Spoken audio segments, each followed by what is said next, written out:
बोला बोला शेरा वाली मैया की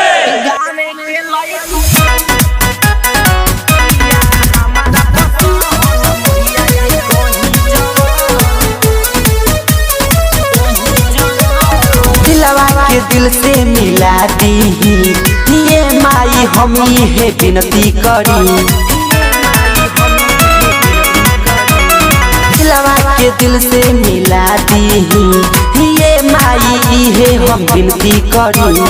सोचल सपना पूरा दी मैया हमारी न हमरो कहन मैया जी कहीं जवान मैया जी कहीं जवान गावे के लड़की बिया हमारा पसंद मैया जी कहीं जवान गावे के लड़की बिया हमारा पसंद मैया जी कहीं जवान।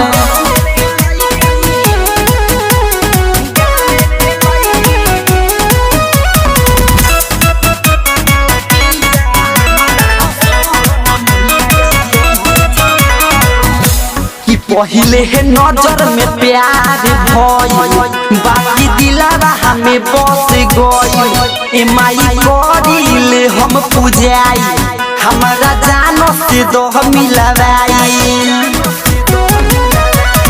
घरे हम पतरा पढ़ाई बहो ये माई पंडित बोलाई बहो।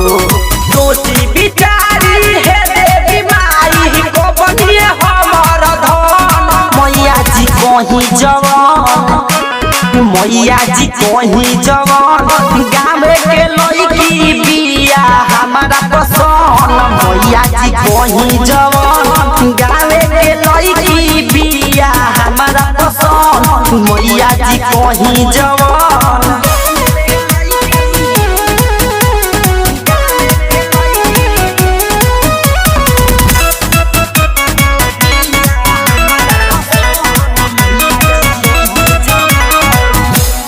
राइटर सरगम राजा राजा धानी के बतिया के जानी मनोहर सीधू सीधा के रउआ बेटा मानी। बुझी ना दरद दिलवा के शादी करा दी माई सिलवा से। बुझी ना दरद दिलवा के शादी करा दी माई सिलवा से।